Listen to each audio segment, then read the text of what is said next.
summer of 1924, in the fields just outside Philadelphia, Pennsylvania, National Guard units across the country were finally receiving flying missions.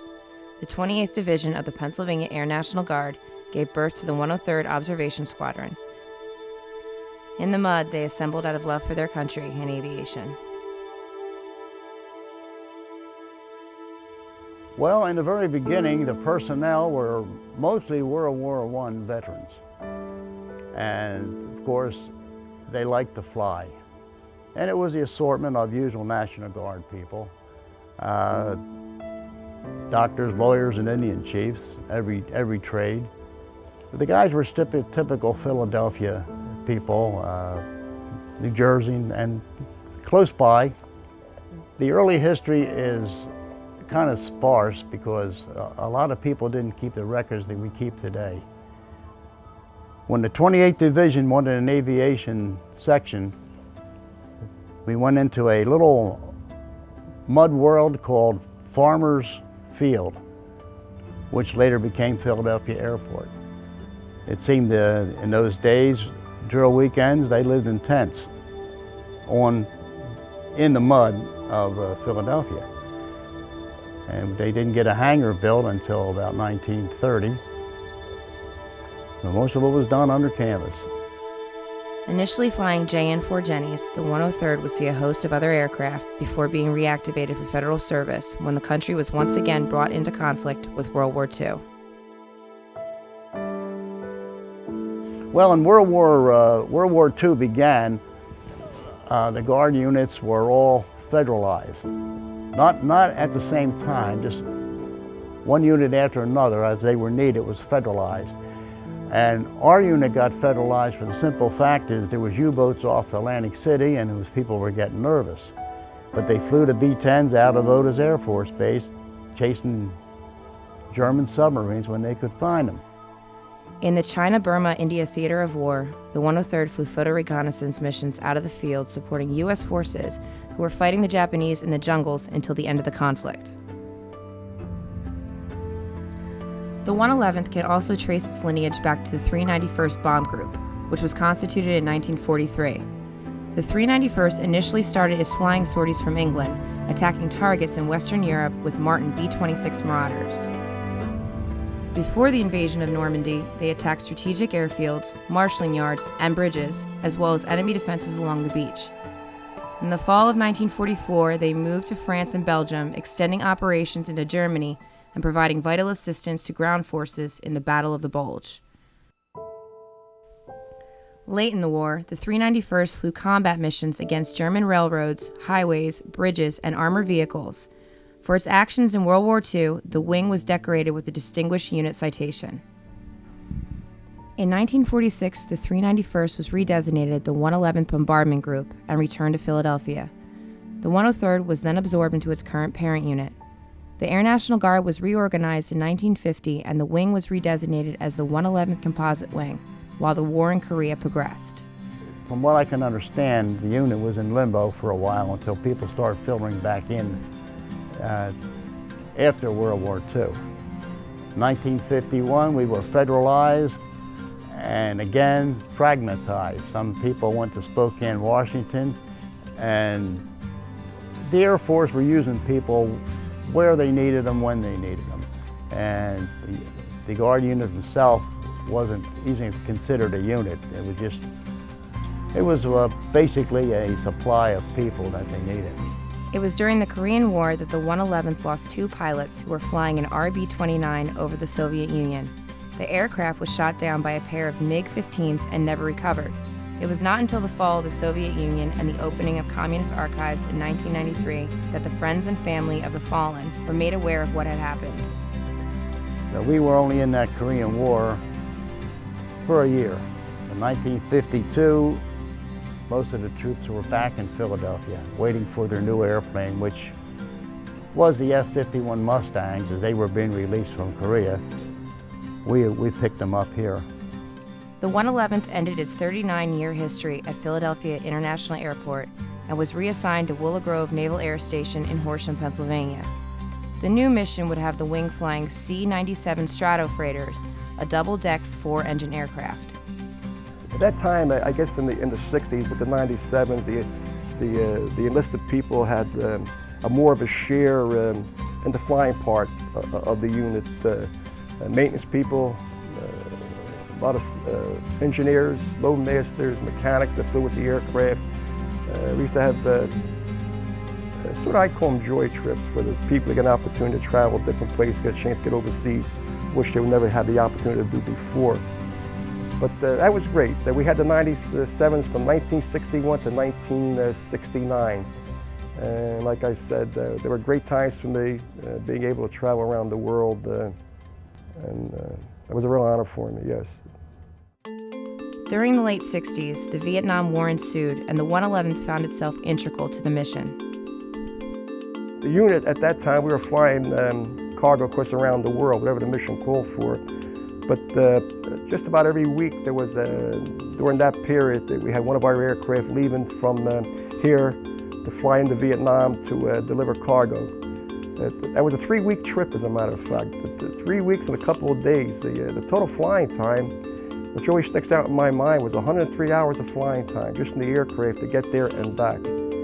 And the unit made many, many trips into Vietnam. The unit was there and we served good. And in fact, if I'm not mistaken, that's when the unit first got its first C1 Combat Readiness Badge. And that time was a great honor, yes. It was a good mission, and then everybody seemed to enjoy it. They liked the airplane, and they liked the mission. It was a helpful mission. It was a good community relations mission. And they were sorry to see it go when it finally did. And then when we were picking up a lot of the O2s that was done being flown in Vietnam. So by the time the Vietnam War ended, the C-97s wasn't needed anymore, so we got the mission changed. Yes, we were phased out of Vietnam. It was a whole different atmosphere, because you didn't have the pressures of what is going on today back then. Well, the 70s was the start of change of the face of the 111th. Of course, after the 97s, even back then, there was a point that maybe the 111th and the 103rd may have been deactivated, but through the grace of being fortunate, the grace of God, decided to keep the unit. And they gave us one aircraft as an intermediate aircraft before we went to the O2. During the 70s and the 80s, our mission was to support Army units. That's what we did. If some Army in the field needed air support, we went and we supplied the eyes for the air support. And from the O2, we brought a lot of great guys into the unit that flew in combat in Vietnam, as a matter of fact. Louis Meyer, for one, and there was Joe Del Rodolfo. Joe, 2 distinguished flying crosses, a Silver Star. We had a tremendous cross-section. Obviously, the majority were airline pilots, but we had bankers and stockbrokers and school teachers, lawyers.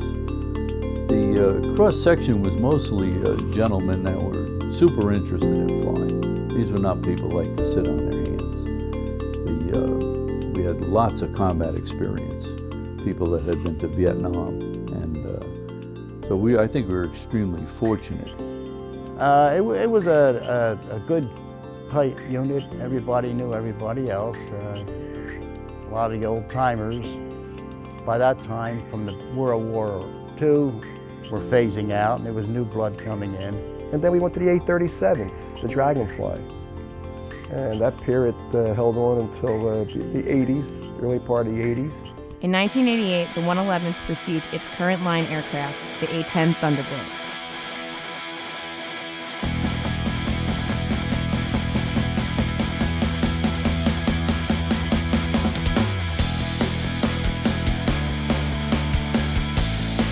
Nice celebration when we got the first A-10s. When we were told we were getting the A-10, it was like, to me, it was like a dream come true, because I always wanted to be around it, and to be able to work on it and be around it for 22 years has been a blessing to me, and it fulfilled one of my dreams. The sentiment, pride and love of the job and the mission and the people that did the job. We're moving from a very slow-moving, low-flying aircraft that carried minimal armament to a fantastic piece of machinery that could carry just about anything you wanted. But once we got our first A-10 on the ground, we had the classes, the teaching, all was done here at the base. So we had the aircraft on the ground, we had our instructors here, we just rolled right into it. It was a lot of excitement. We went from having, I think, somewhere less, maybe 80 full-time maintainers to about 100 and some, 140, 150. So our unit pretty much doubled in size. So there was a lot of adjustments there. Well, the A-10 is a close air support aircraft, designed with high maneuverability in mind. It's exactly what we need in today's war. The airplane's got incredible loiter time. It's incredibly durable. You can strap any type of munition that you want on the airplane, and it can do what it needs to be done. Of course, the ground weapon of the era is the tank. But to beat it, you got the A-10. When you see it going, it missed you. And that's probably impossible now. From the time it started out in 1975 until, around 1990, for the first 15 years, it just, it was a pretty basic airplane. It's transitioned from a low-level Cold War weapon system to now a medium-altitude, highly precise weapons platform. When I first joined the unit, the aircraft itself was pretty much analog in its controls and fire capabilities. And of course, over the pursuing years since that time, it was upgraded considerably. The original design of it, to me, is impressive. Just that gun, to me, is an engineering feat.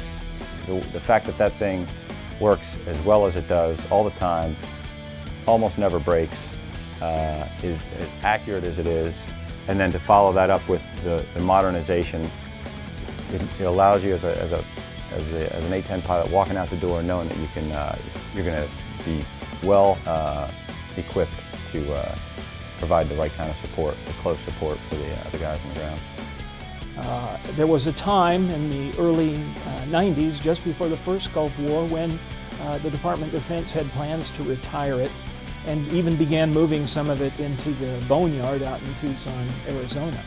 The A-10 was started to be a stepchild for the Air Force, and they didn't know what to do with it. And then after Desert Storm, of course, it became a media star, and it proved beyond a doubt that these Russian tanks could not stand up to the A-10. I believe the plans have the aircraft around for at least another 20 years, and probably well after that, because these types of wars we fight now, irregular warfare, close air support, precision close air support is in high demand, and there is no better platform than the A-10 to provide that. A-10, one word, great. It's just great. It's a great airplane. It can do anything. It's not fast, it's not pretty, but boy, does it do the job. I mean, close air support, we heard from the guys in the field when we were over there. We had letters that came saying how much they appreciated that A-10 overhead from the Marines, from the Army. You know that airplane, when it did its job, it did it right. Close air support, none better, none. Go out and help the true fighters on the ground who are really, in very rough conditions, and to put a smile on their face is a great and wonderful thing. I remember I was checking in at Whitfield Air Force Base, and there wasn't a room, and so I was going to go out in town until an Army colonel saw I had an A-10 patch and did. A-10, he's a hog driver, he can take my room. So that's the kind of respect you get. So you get to respect the great, forgiving airplane, extremely capable. After Operation Desert Storm, the 111th had its first opportunity to prove itself with its new warfighting aircraft. So the early 90s was that transitional period. It was trying to get respect, gain respect, trying to compete with other A-10 units and get out there and do the things that we wanted to do. In the He-Man A-10 community, it was like, you know, you're not really a big boy yet. Well, I think up till '95, we were going through the motions. We went through a lot of, you know, snowbird deployments during the winter, different deployments for ORIs, OREs, and other small deployments around the country, but we never really put our talent to work per se. Again, it was one of those types of deployments where we had our own little section of 111th people. We didn't have a whole lot of active duty Air Force, we didn't have a whole lot of Army, we didn't have a whole lot of any other units there. It was pretty much just a 111th show. So we could run the base the way we wanted to, we could interact with the Kuwaitis as we felt.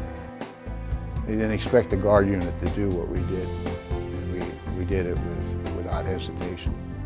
The newer guys coming into the unit, the younger guys, we basically stepped up, volunteered, and we put 12 jets into Kuwait on time, Code 1, and flew our missions and made the missions. Everything like clockwork. We're flying forward air control missions out there. On occasion, you're going out single ship into Iraq, deep into Iraq, probably close to 90 miles from Baghdad, all by yourself at night. It was a very, very rewarding experience. Just to keep things interesting, we did it in conjunction with an IG inspection, an ORI. So we did a Phase 1 ORI here at Willow Grove, where our mobilization of our people and equipment and such, all that was evaluated by Air Force IG inspectors, some of whom accompanied us on the trip to Al Jaber. And the IG gave us just high marks across the board. I think that was, it was a significant event in the fact that it was really proving the Air National Guard concept and really proving to the members of the unit that they belonged and in the big Air Force, if you will, and were able to execute at such a high level. That really set the tone for the subsequent years as we had to go back time and time again. But to, as a Guard unit, to step up, take a 3-month rotation, this is all pre-AEF rotation stuff, so for a Guard unit to step up and take a full 3 months was probably I think that was Colonel Meyer's kind of stake in the sand to say, hey, we have these airplanes and we mean business. Let the Air Force and the Guard know that the 111th and the 103rd is here to stay. But the 111th was way overdue for the recognition that we deserved. Yes, and that deployment, it did it for us. They always told us that wherever we go, we should leave a mark, make it better. And I know we did that. I remember coming out of my office, I believe getting ready for a staff meeting, and the television was on, and there it was, airliners flying into the World Trade Center, right there live. Just unbelievable, and thoughts of, well, what does this mean to us? Well, immediately we had airplanes up in the sky flying training missions. You know, I still remember the day sitting here. I was actually flying during 9/11, and I was out on the range when we got the word that everything happened. And then we were called back and came back and landed, turned the TV on, and kind of caught up on the events after we landed. It really brought, again, a very good unit along, having to do all of these difficult tasks. And it didn't matter what rank you were, it didn't matter what department you worked in, you had a mission and it was real world, and stepped up to the plate and did it. And that was probably one of the best experiences. I think everyone was hurt. And I think everybody was mad. And all you really, really wanted to do is make sure we got the job done. We did it the way it was supposed to be and made sure it never happens again. I think we always knew what we were doing, what we were training for was real, and that we could eventually be called upon to go somewhere, fly real missions, do real stuff. 9/11 made that very much a reality for us. After September 11th, I think the patriotism of the unit reached an all-time high. As a supervisor at that time, I had people in LRS asking me, what can we do? We have to do something. You felt like you just had that, let's go. We want to do it. We want to pitch in. We want to get into this fight.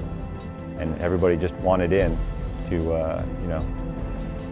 to right some wrongs and go fight, take the fight to them, or take it right back to them.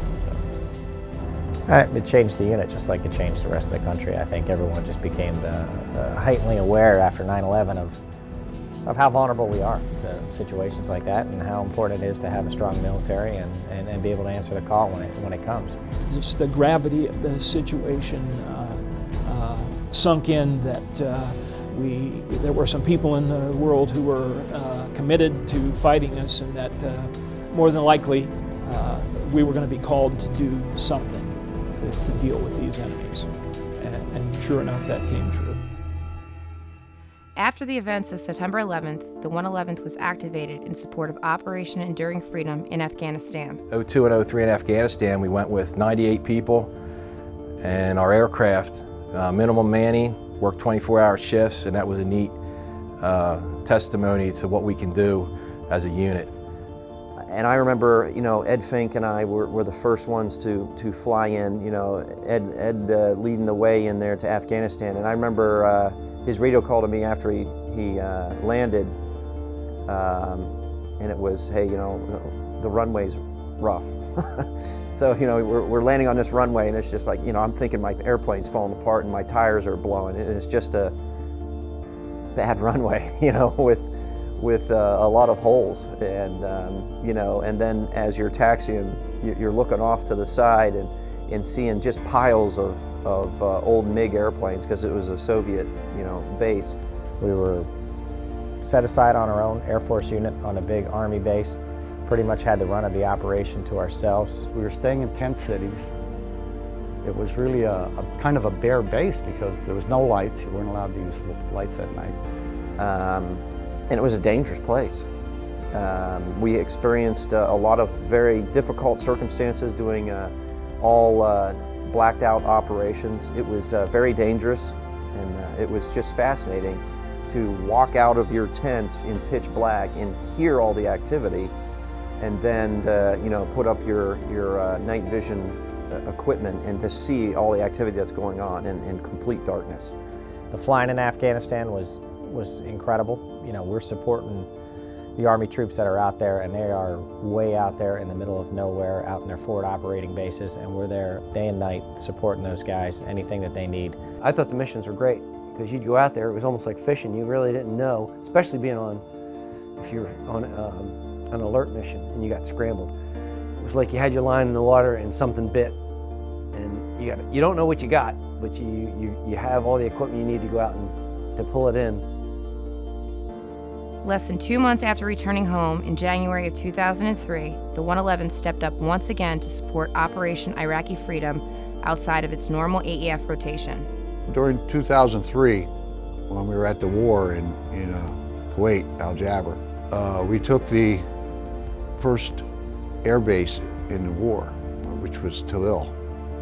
They moved forward and loaded the A-10s from Talil, from the Iraqi base. They're flying missions out of there. We were a very crucial point in winning that war, getting that air base. Day or night, the airspace in Iraq was pretty busy airspace.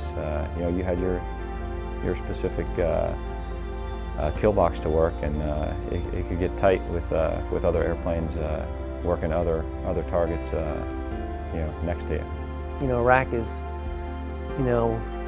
more established. I mean, they have more technology, so you have to go with the threats are different than in Afghanistan. In particular, I know our A-10s, and I think the particular flight led by Colonel Tony Corelli, the wing commander now, to help the 3rd Infantry Division penetrate downtown Baghdad on those memorable days. I think many of us watched on TV and saw A-10s overhead strafing some of the enemy on the bridges and whatnot as the 3rd Infantry Division rolled from the airport into town. Those were Pennsylvania Air National Guard A-10s, led by Pennsylvania Airmen, doing great work for the country. We arrived there and became, literally within 2 or 3 days, fully integrated with a humongous operation, one of the busiest flight lines in the world. Round-the-clock operation. Within 3 or 4 days, we had replaced those folks that did the role before us, and we're full up, literally within a couple of days. Our folks hit the ground, literally running. We're able to just disperse, move into the shops and move into the various areas of that operation and just kind of pick right up. In 2008, the 111th flew the fully upgraded A-10 during its final deployment to Afghanistan. Just the equipment alone in the airplanes made 2008 a far more effective combat deployment for the unit. We felt as though we could do any mission any time of the day or night, and that was in large part due to the advancements, the targeting pod, the newer generation night vision goggles. I mean, I'm a traditional guy, so I went from my white-collar job where I wear a suit every day, and 3 weeks later I'm in the desert on one of the busiest flight lines in the world for a couple months. And then when we're done, we revert back to our normal life, and that is just a truly phenomenal thing to be able to do that. Throughout the course of the 111's history, the wing has seen its fair share of change. Its mission has evolved and its aircraft has varied, yet one thing remains consistent. The camaraderie and closeness of the wing's members sets it apart from the others. It's this bond that will carry the 111th Fighter Wing well into the future. Serving with this unit has grown to a point that it's almost like family. I feel so obligated to almost look out for numerous folks since I've been here that long. You get almost the nickname of tribal elder or something like that, being here so long, and as being command chief now, as a senior enlisted, I feel like I'm obligated that much more to keep an eye out for all our troops, and it just keeps me going to keep an eye out for everybody. We do a lot of good stuff, like any family. You go through the tough times, you go through the good times, and you support each other as best you can, and we all go through the good, the bad, and the ugly together, and I think we're a better unit for it. When I came here and got to know these folks, it didn't really take long. It doesn't take long for someone new to the unit to feel like they're a part of the unit. And I never had a doubt that someone would have my back. It didn't matter to me who, or did we orchestrate every aspect of that, because I just knew that if one wing member is in trouble somewhere or needs something, there's a couple of hundred people standing ready to assist. All they need to do was find out that somebody needed help, and then you had to turn people away. That's just kind of that's been the mentality here. I came into this unit, and one thing I noticed right off the bat, it was a very closely knit unit, and it was always like a family, and it's a great thing to come to work and love what you do.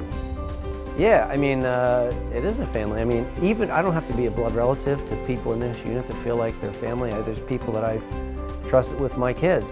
When I got in this unit, I had no kids. I came here, and all the kids were born while I've been in this unit. My oldest is 21, so they're 21, 19, 17, and 15. So, they have a good memory of the military and what happened here, and that's why they feel comfortable. That's why my daughter felt comfortable joining the unit, because she saw what we have and she wanted to be a part of it. Oh, well, the family atmosphere. I mean, back when, and I don't know, it was great. I mean, you knew everybody. You knew everybody. You knew the families. You knew the kids. You were there when they were born. For christenings and whatnot, parties. We used to have great squadron parties. The guys took their wives, danced, and you socialized. You socialized. It is, in my estimation, it's the highest form of job satisfaction. You just know at the end of the day that you're doing the right thing, serving your country. It's a great honor to get to wear our nation's uniform, and I'm proud to do it. I'm happy I got the chance, and I'm just grateful for it.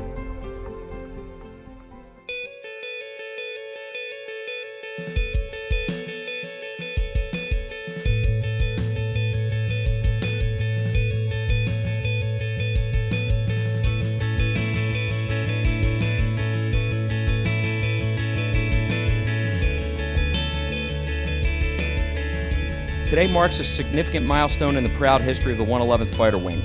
Each of you here today will witness the last combat training missions for our wing. The 111th Fighter Wing has had the privilege of flying aircraft for an amazing 86 years. We're here today to acknowledge the many successes we achieved over those many years and to pay homage to the men and women of our wing, including those who came before us, who offered up their blood, sweat, and tears to ensure the mission was accomplished flawlessly. To be clear, this is indeed not an end. This unit has endured and excelled through many and varied transitions over the years, and today is no different. For your part, you have volunteered often, sacrificed much, you've worked hard, and delivered outstanding results. I'm confident your exceptional work ethic and performance will continue no matter what Air Force missions you are asked to perform. I look forward to many more great successes achieved by the men and women of the 111th Wing. Thank you for serving. I've only been in this unit for 11 years, so it's hard for me to speak of the 86-year history. But I can surely say in the 11 years I've been here, it's certainly the best Air Force organization I've ever belonged to. The people are more dedicated, professional, and more of a family than any place I've ever been. Okay, and that's a credit to the people that are here, your families, the friends, and the history of this great unit. We've been on a great many deployments since I've been in this unit. We've been through the drawdown years, inspection years. This unit has had a lot of adversity to deal with, and the unit has never cowered away from that. The unit has always stood up, regardless of how many times we've been knocked down. The unit continues to get up and proudly serve. People continue to volunteer, continue to serve, continue to deploy overseas. It's the great people in our unit that make us what we are. The aircraft that we fly, that we maintain, that we support, they're just machines. It's the people who breathe life into those aircraft and fulfill the missions. I take great comfort in knowing that even though the aircraft are leaving, the people are staying. And I know we're going to be great no matter what we do. So I thank you for your service thus far. I thank you all for your support. And I thank you for making us what we have always been, and that's a great family together.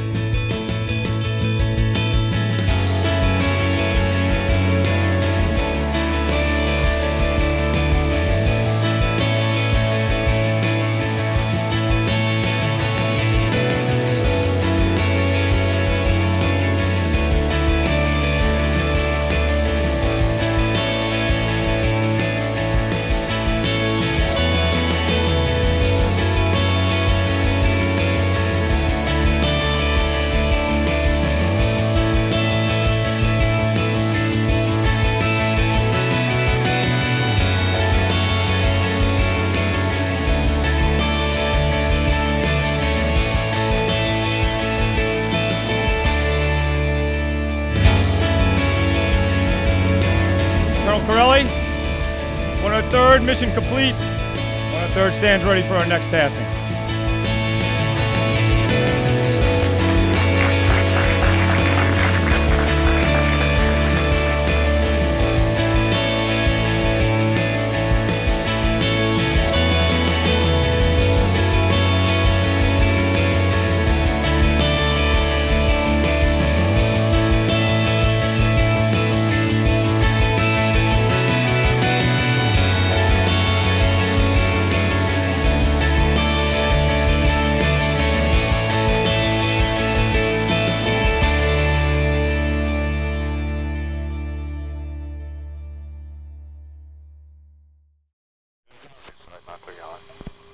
Okay, second mark running again. Confirm this target is on the runway. It looks like he's getting ready to turn off. You on it. You are on the target. Okay, I'm ready to roll in at this time. Thank you. Roll in. Give me a call through my position. I'll clear you. Okay, I am visual U tally target in hot over your head. Okay, clear hot. Clear hot. And just keep the marker on for a second. Be out here. You have a good mark. Copy, good mark. Be shooting here in about 10 seconds. Altitude. Shack. Okay, copy that. Ugly 1 and hot on long range straight ABCs. Ugly 1, you're cleared hot. And then on the western one. When you're ready, fire. Okay, fire understand Swan's 30 mic on this. I get 315 plus or minus 15. And I've got eyes on, or actually eyeballing at it this time. Ready. Okay, copy. Let's you can do a twin target high angle on the western most vehicle. What's your positive altitude? Disregard that visual. Continue for your set up for your attack flight. Okay, copy that. And western 2 are targeted.